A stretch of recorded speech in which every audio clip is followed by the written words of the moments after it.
Stoicism emerged as a Hellenistic religion, founded by Zeno of Citium in Athens.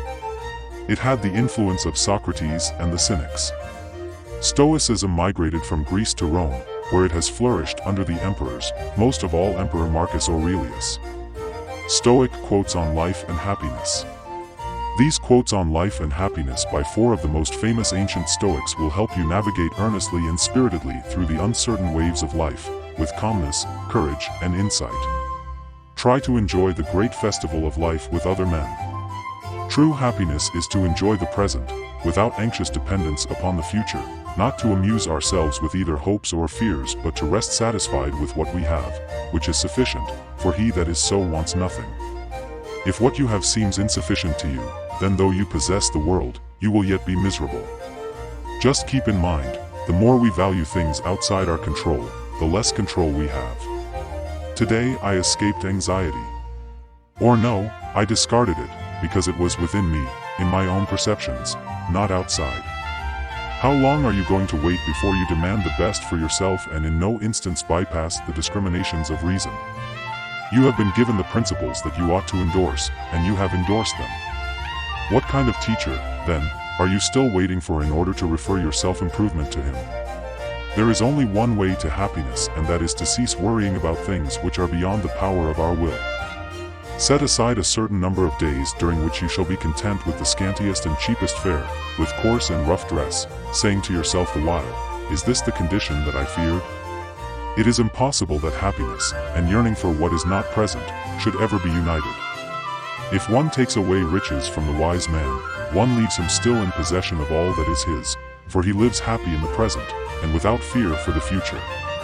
If it is not right, do not do it. If it is not true, do not say it. One ought to seek out virtue for its own sake, without being influenced by fear or hope, or by any external influence. Moreover, that in that does happiness consist. Circumstances don't make the man, they only reveal him to himself. A man may be called happy, who, thanks to reason, has ceased either to hope or to fear, but rocks also feel neither fear nor sadness, nor do cattle, yet no one would call those things happy which cannot comprehend what happiness is. Life is very short and anxious for those who forget the past, neglect the present, and fear the future. God did not intend my happiness to rest with someone else. What is the point of dragging up sufferings that are over, of being miserable now, because you were miserable then? No one can be styled happy who is beyond the influence of truth, and consequently a happy life is unchangeable, and is founded upon a true and trustworthy discernment, for the mind is uncontaminated and freed from all evils only when it is able to escape not merely from wounds but also from scratches, when it will always be able to maintain the position which it has taken up, and defend it even against the angry assaults of fortune. The happiness of your life depends on the quality of your thoughts. Don't seek for everything to happen as you wish it would, but rather wish that everything happens as it actually will, then your life will flow well. You have power over your mind, not outside events. Realize this, and you will find strength. If you really want to escape the things that harass you, what you're needing is not to be in a different place but to be a different person. What upsets people is not things themselves, but their judgments about these things. The essence of philosophy is that a man should so live that his happiness shall depend as little as possible on external things. That man is happy, whose reason recommends to him the whole posture of his affairs.